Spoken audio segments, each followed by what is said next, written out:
Picture yourself in Europe during the early 1500s. People believed the age of nightmare invasions was long past. That Attila, the Mongols, those were ghosts from another era. And then a new juggernaut emerges. Rich, ruthless, organized. The Ottomans. In the 16th century, the Ottoman Empire was the single most powerful state in the world. Not just militarily, but economically, culturally, scientifically. They had gunpowder weapons when parts of Europe were still fighting with pikes. They had palaces, universities, a bureaucracy that could mobilize armies the size of small cities. If you lived in Europe, you might have wondered if this was simply the way the world was going, that the future belonged to the Ottomans. And in 1529, that future came knocking at the gates of Vienna. But before we get there, let's step back. Let's ask, what kind of world was this? The world of 1529, old and new. This was a world in transition. Gunpowder had already rewritten warfare. Cannons could topple walls once thought invincible. Muskets were starting to make armored knights obsolete, but armor was still clanking around the battlefield. A Hungarian noble might ride into battle looking like a medieval crusader, only to be cut down in seconds by Janissary musket volley. The printing press was less than a century old. For the first time in history, news traveled fast.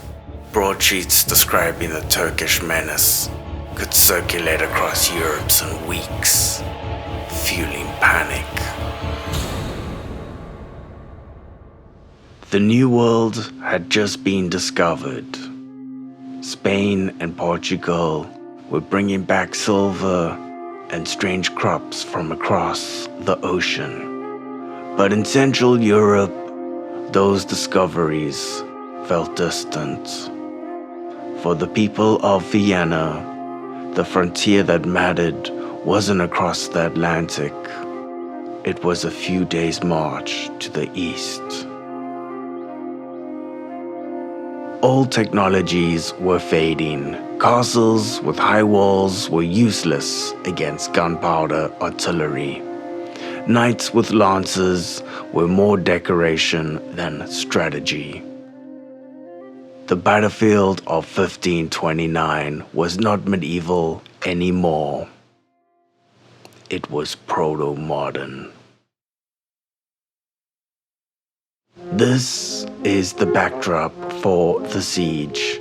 A Europe half in the Middle Ages, half in the modern world, facing an enemy that seemed to have mastered the future first. Constantinople and the road west. We can't talk about Vienna without talking about Constantinople. The fall of the Byzantine capital in 1453 was a seismic event.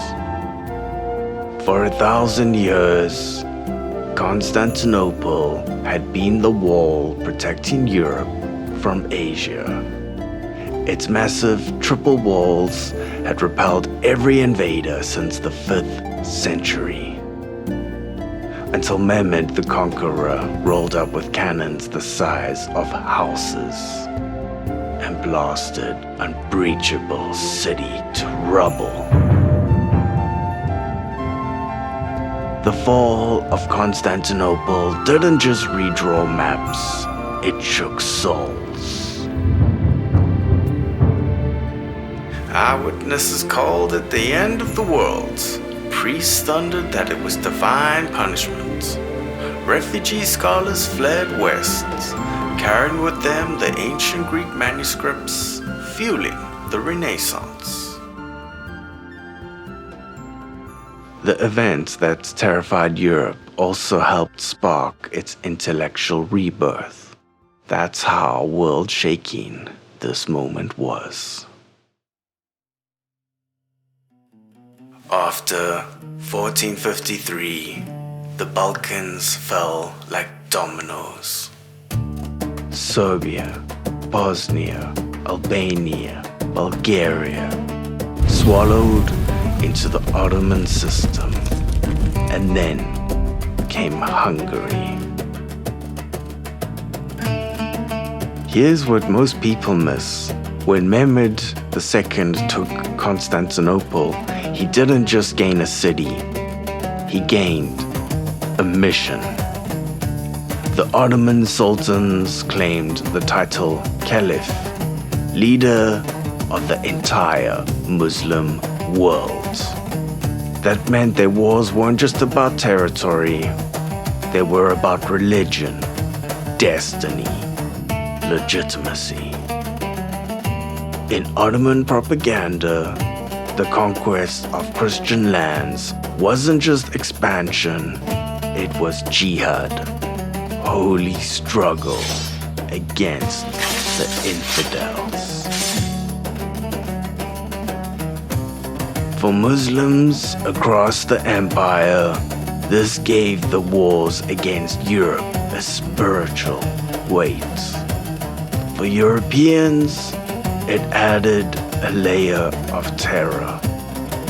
They weren't just facing an empire with cannons. They were facing an empire that believed it was carrying out the will of God, bringing Islam to the heart of Christendom. Vienna wasn't just a target of opportunity, it was a gateway to Rome, to Paris, to the idea that Christendom itself could fall. The catastrophe at Mohacs, 1526. The Battle of Mohacs is one of those moments where history pivots in an afternoon. The Hungarian king Louis II marches out with his knights and nobles, the cream of the kingdom. The Ottomans crush them in less than 2 hours. The king drowns fleeing across a river. The Hungarian nobility is annihilated. Eyewitnesses describe knights charging bravely and then being shredded by disciplined Janissary gunfire. Whole companies mowed down by cannon. This isn't medieval warfare anymore. This is industrialized death, 16th century style. And from that day on, Hungary is gone, split between Ottoman control and Habsburg rule. And Vienna, sitting just upriver, becomes the next target.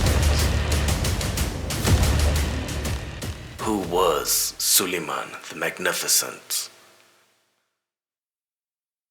Suleiman wasn't a brute in armor. He was a Renaissance man in an Ottoman turban. Legislator, poet, patron. But he also commanded the most terrifying war machine of his day. The Janissaries, slave soldiers raised from childhood through the Devshirme, the blood tax levied on Christian families in the Balkans.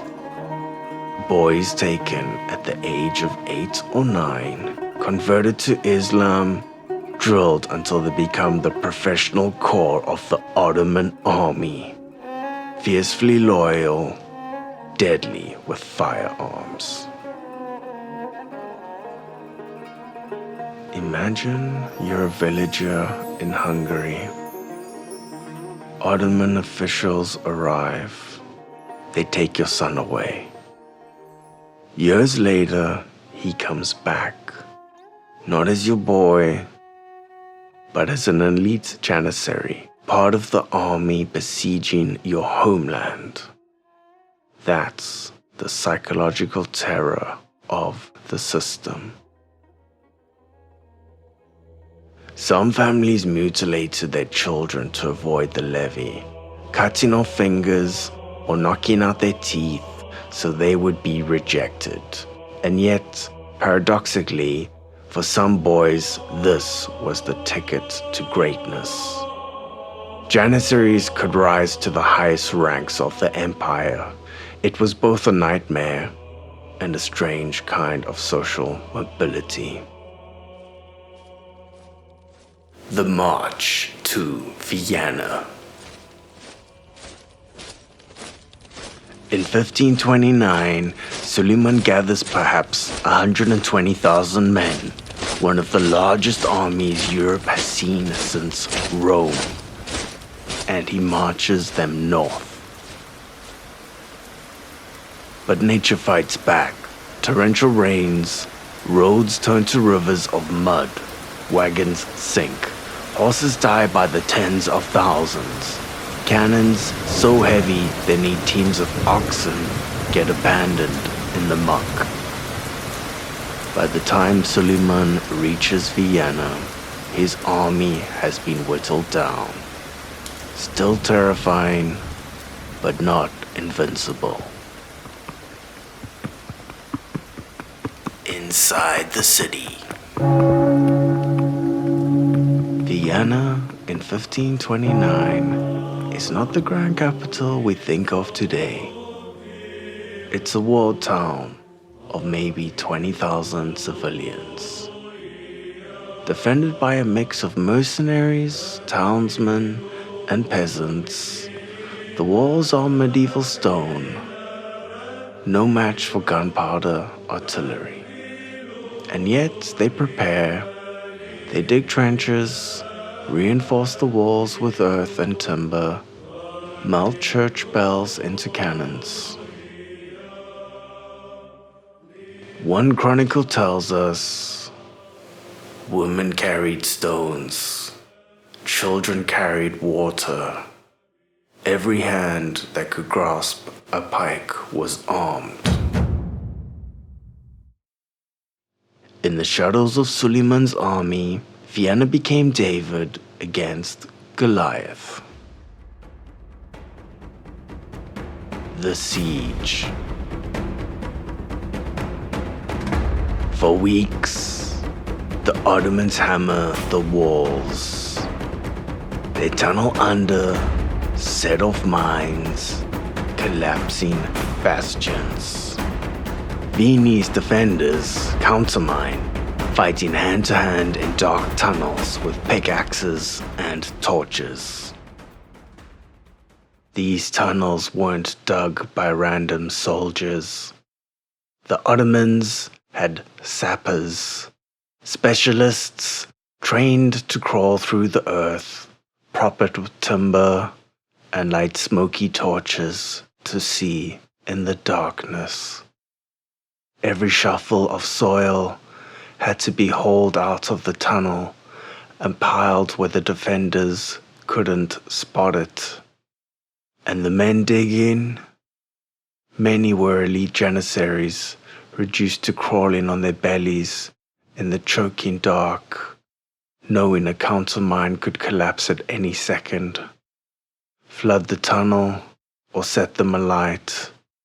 This was precision work under terror, every inch a struggle against both earth and enemy. This is siege warfare in the 16th century, terrifyingly modern, terrifyingly intimate. Gunpowder explosives under your feet, musket fire from the walls, underground knife fights where you can't see the face of the man trying to kill you. Food runs low, disease spreads, the defenders are on the brink. But the weather turns again. October frost sets in early. Ottoman soldiers, still in summer uniforms, begin to freeze. Morale collapses. Auxiliaries desert. Suleiman realizes he can't hold the siege through winter. He orders retreat. The defenders stagger out, half dead, but victorious. Vienna has survived. But think about it. If Vienna had fallen in 1529, what happens next? Does the Ottoman army march onto Germany, to Italy? Does the Protestant Reformation even survive if Habsburg Vienna is gone? That's the thing about history. It's fragile, contingent. The whole world can hinge on the fact that it rained too much for Suleiman's cannons. The long shadow. The problem doesn't go away. When Suleiman retreats from Vienna in 1529, it isn't the end of the story. It's just a pause. Europe breathes a sigh of relief, but it's nervous relief, the kind you feel when a hurricane veers off course at the last minute. Because everybody knows the storm will come back. And so, for more than 150 years, Vienna becomes a city that lives under a shadow. A frontier city. A place where everyone expects that one day the Ottomans will return. The Border Wars.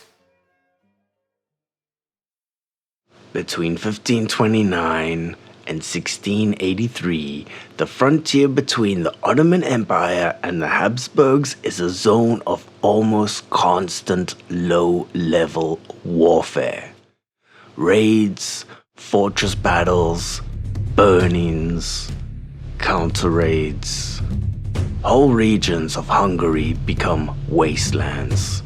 Villages vanish overnight. Children are carried off into slavery. Farmers sleep with weapons by their beds. One chronicler wrote,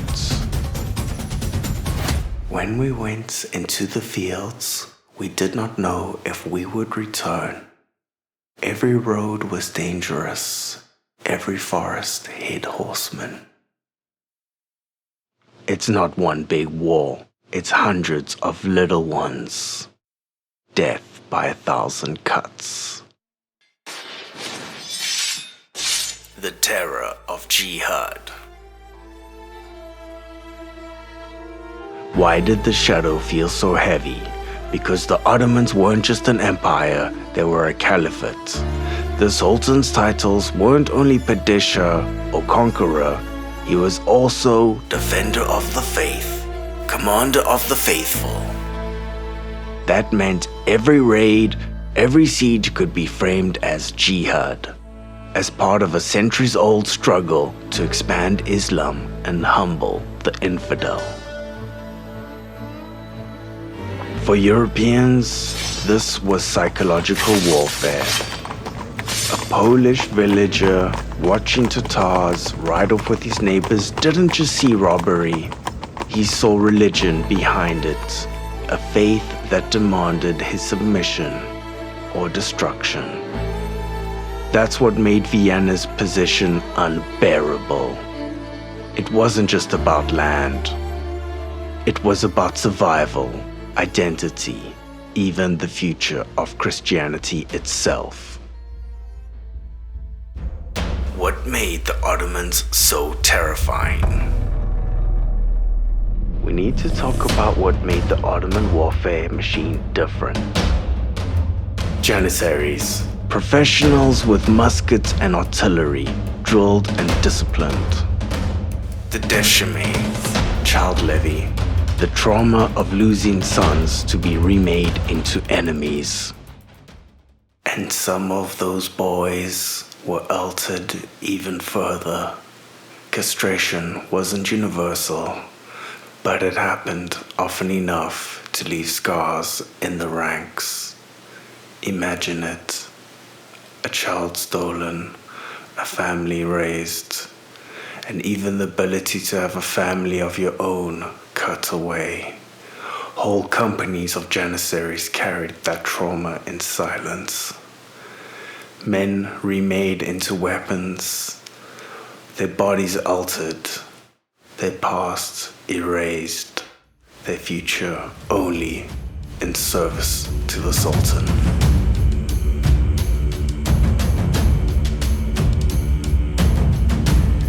Europe, by comparison, looked like a brawl in a tavern, fractured, divided, endlessly distracted by religion and dynastic squabbles. It was like watching a heavyweight fighter take on a man still trying to put on his gloves. Europe tears itself apart. The Protestant Reformation fractures Christendom. The 30-year war turns Germany into a wasteland. Catholics and Protestants glare at each other across the Danube with more hatred than they feel for the Ottomans. And the Ottomans know this. They exploit it. Protestant rebels in Hungary ally with the Sultan. French kings secretly encourage Ottoman campaigns just to weaken their Habsburgs rivals. It's as if Europe spends a century sharpening knives on its own skin, while the Caliphate watches, waiting for its chance. Vienna, the bulwark of Christendom. Why Vienna? Because geography makes it the hinge of the continents. From there, the Danube carries you into Germany, and then passes openly into Italy. Vienna falls, and suddenly Rome isn't a far-off dream. So Vienna becomes a symbol, the wall at Europe's heart, the last barrier between Christendom and the Caliph's holy warriors. For a century and a half, children grow up with stories of 1529. Every sermon, every street rumor, one day the Turks will come back. The crisis before 1683. By the late 1600s, the Ottomans still have the strength to roll the dice. Hungary rebels against Catholic Habsburg rule. Kara Mustafa, Grand Vizier, sees the chance. He gathers one of the largest armies Europe has ever seen. This time, it isn't raiding. It isn't a border war. It's the Great Gamble, the Second March on Vienna. The Second Siege of Vienna, 1683. the problem returns. It's been 154 years since Suleiman camped outside Vienna. Generations have lived and died in the shadows of that memory. And now the Ottomans are back. This time, the Sultan sends not himself, but his vizier, a man with everything to prove, and the city of Vienna as his prize. Kara Mustafa marches north with perhaps 150,000 men, an army so vast, according to one terrified observer, the earthy turf seemed to move with them. The city prepares. Vienna knows what's coming. The defenders reinforce walls, dig trenches, stock food, but it's desperate work. The population is terrified. Refugees pour in.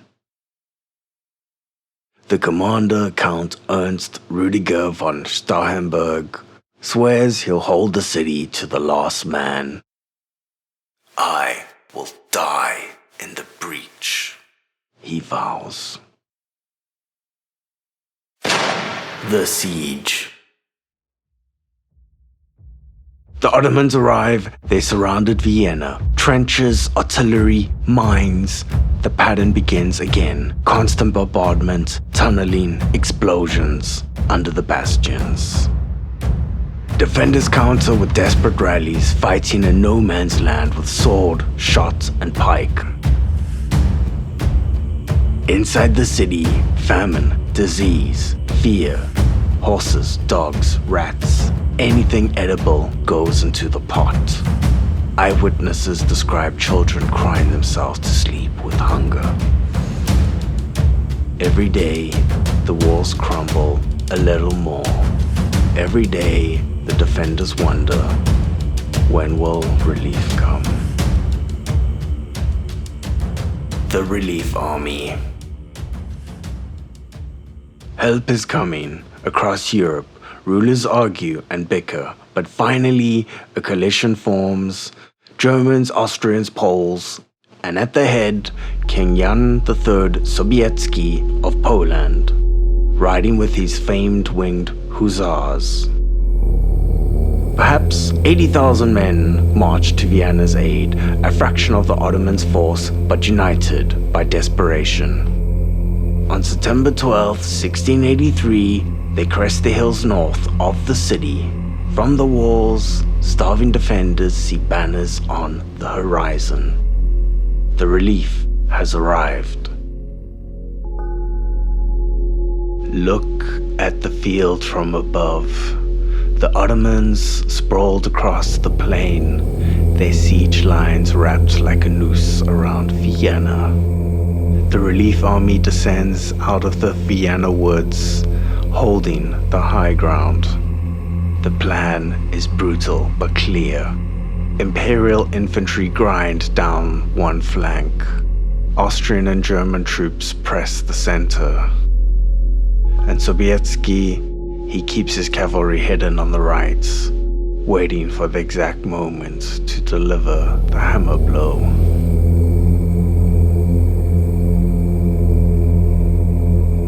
The battle.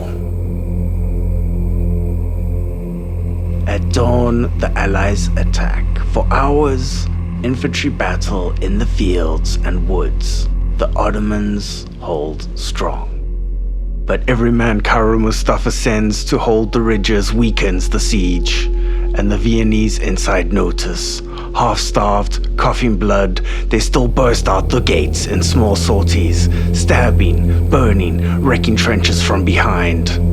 Suddenly, the Ottomans are fighting two battles at once, one against the relief army pressing downhill, and another against the desperate defenders clawing at their rear. By late afternoon, the Ottoman line is stretched to breaking. Dust, smoke, confusion. And on the ridgeline, Sobieski sees it, the moment he's been waiting for. The largest cavalry charge in history, 18,000 horsemen thundered downhill, the winged hussars with wings of wood and feathers rattling in the wind. They smash into the Ottoman lines, shattering them. Kara Mustafa's army panics, then collapses. By nightfall, the siege is over. Vienna has been saved.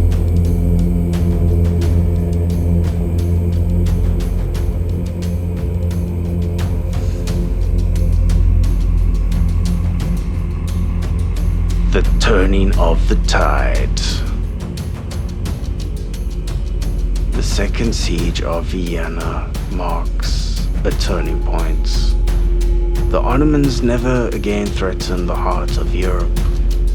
Instead, they retreat slowly, century by century, until the empire itself collapses in the 20th century.